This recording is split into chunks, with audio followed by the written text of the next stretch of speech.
Well, this was an eventful night of hockey, I would say. How you guys doing? Very exciting night for hockey.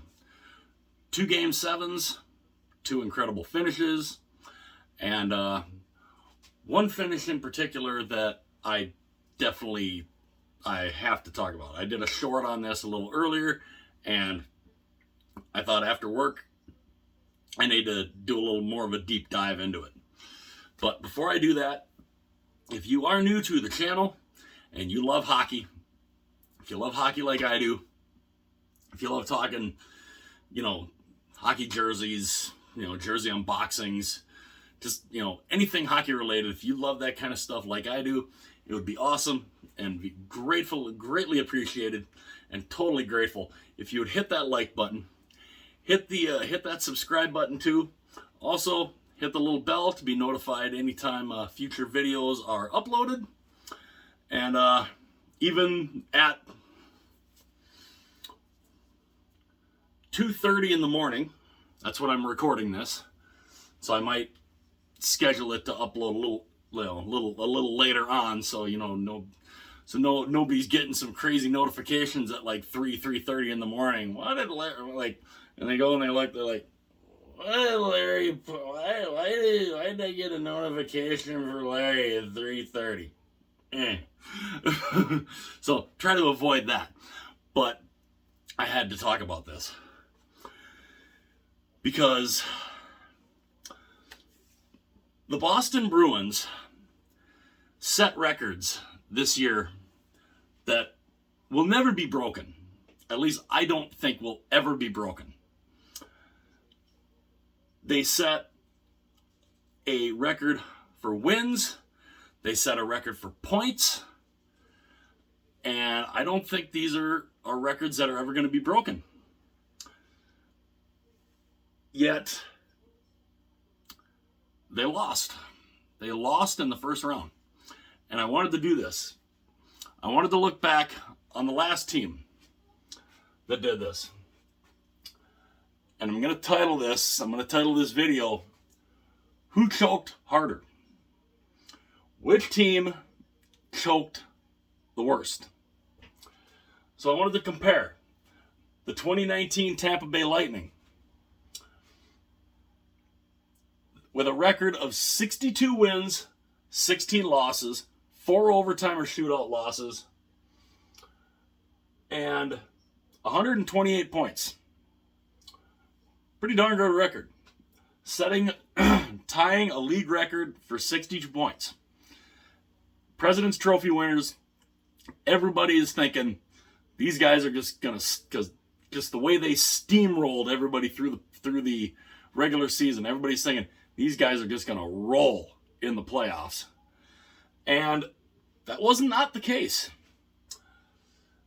They come in to the first round playing a Columbus Blue Jacket team that, nobody really looked at and thought, well, these guys are going to be able to hang with Tampa. Columbus finished their season with a record of 47, 31, and 4. They finished with 98 points. 30 points more Tampa had than Columbus. So there's a 30-point discrepancy there. Tampa, I remember watching that series, and I kept thinking, Tampa came out swarming in that first game. They jumped up to a 3-0 lead, and I know I was thinking, oh, this is going to get ugly. I thought, this is not going to be pretty for Columbus. That's what I was thinking. I was like, this is not going to be pretty. But then I don't know what happened with Tampa. It's like Tampa just all of a sudden, I don't know if they thought, hey, we don't really have to try, or what the deal was. But Columbus climbed back into the game. They stole that first game. And then somehow, Tampa just, I don't know. It's literally like they put themselves on cruise control. Like, well, we don't really have to. We can just flip the switch. We'll just turn it on when we want to. They didn't do that. They literally did not do that until the third period of Game 4, when they're on the verge of getting swept and they realize, oh crap, we might want to start playing here. Well, by that time it was too late. So they end up losing 4-0. They get swept by a team that finished 30 points lower than they did. The jokes and the snickers and everything, I mean, they were the butt of jokes for, that entire next off season. Andrei Vasilevsky wins the Vezina Trophy. He goes to the stage, he accepts the trophy. There's no smile on his face. There's nothing. He's just got this just scowl on his face because everybody's cracking jokes.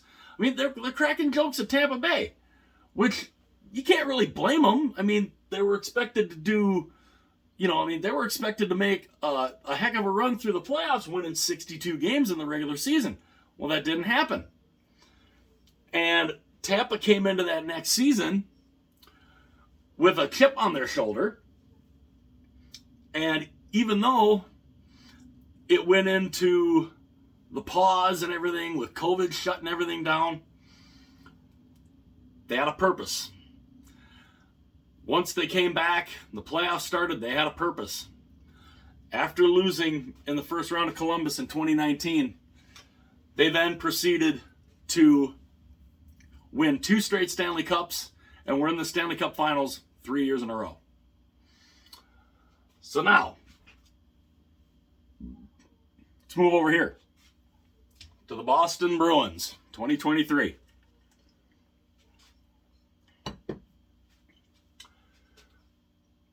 Record setting. Probably, I don't think there is a team anywhere in the NHL future that's going to touch these records. 65 wins. That's a record. They set the record for wins. 65 wins. 12 regulation losses. And 5 overtime or shootout losses. 135 points. Another record that I don't think will ever be touched. They were a machine all year. They were a wagon all year. They get into the playoffs, and again, thinking, with the way they were playing, this is a team that is just they're almost perfect. You just look at the way they played all year. This looked about as close to an unbeatable unit as you could ever think about. They come into the playoffs, and they face the Florida Panthers, a team who, mind you, just last season won the President's Trophy. Well, they had a down year this year. They were a team that literally coming up into the last week of the season didn't look like they were even going to get into the playoffs because they were battling it out with the Pittsburgh Penguins and New York Islanders to see who was going to get in. And Florida got in, I think, on the second to last day of the season. I think is when they finally actually clinched their spot. So, people were thinking, they were lucky to get in. They finished the season with a record of 42, 32, and 8. 92 points. That is a 43-point difference. That's crazy. 43-point difference. Boston goes in. They win game 1. Florida ends up tying the series in game 2. Boston then goes to Florida. They win game 3. They win game 4. They are up 3-1. And we're thinking, oh, this is easy. Florida's done. It's over. They're done. Florida had other plans. Now, when you're up 3-1, you're expected to win. A lot of people expect you to win. I don't know if Boston just got cocky or what the deal was. But they were playing very un-Boston Bruin-like.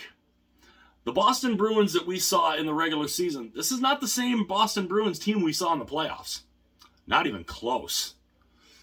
I mean, turning the puck over, just it's like again, it's similar to what we saw with Tampa. It's almost like they got cocky. They got cocky and were just like, we'll turn it on when we want to. It didn't happen. They're up 3-1 in the series.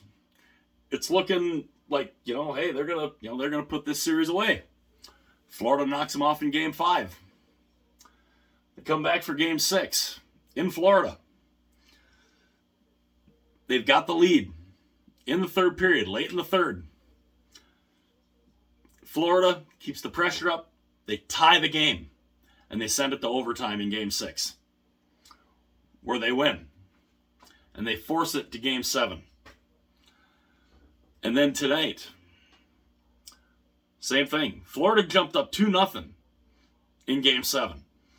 And we're like, whoa. Boston climbed all the way back to eventually take the lead. They're up 3-2. And then, just like Game 6, the last minute, with 1 minute left in the third period, the Florida Panthers, they keep scrapping, they tie the game. And they're going to overtime in Game 7 against a team that won 65 games this year. Lost 7 games all year at home. 7 games in the regular season is all the Bruins lost at home.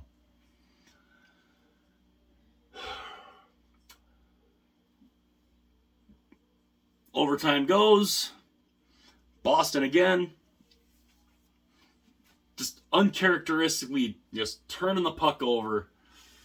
And the puck comes from behind the net to Carter Verhaeghe. Matthew Tkachuk, who is setting up a practically perfect screen. There's no way Swayman saw it. Verhaeghe goes, slips it in, puts it up under the bar. And the Florida Panthers knock off the Boston Bruins. The Bruins are out of the playoffs. 65 wins on the season, 135 points, and they're done. They're out. Now I wanted to compare these two. Who had the bigger choke job? To me, right here. You are a record-setting team. You win 65 games. You win 7. You lose only 7 home games all season during regulation. You lost 3 in this series. 3 home games the Bruins lost.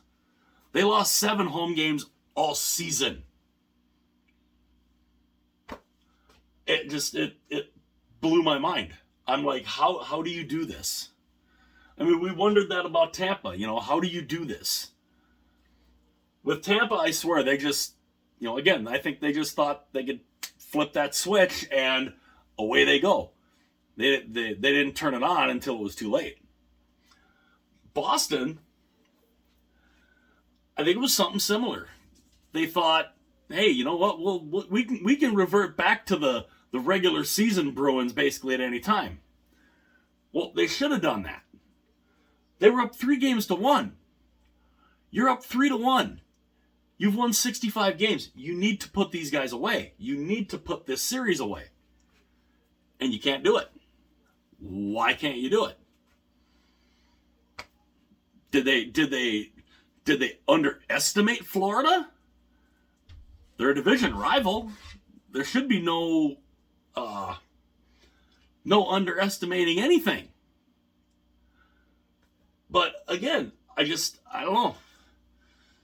You can't be You can't be a team with that kind of record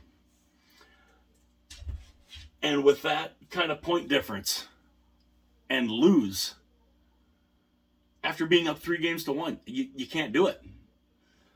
So, to me, because they had that 3-1 lead and they choked it away, they basically collapsed.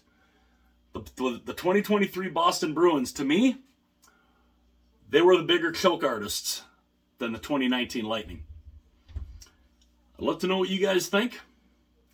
Who do you think choked harder? 2019 Lightning or 2023 Bruins? Like I said, to me, no question.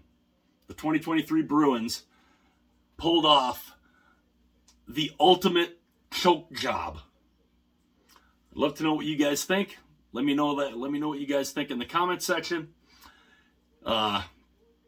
Hit that like button.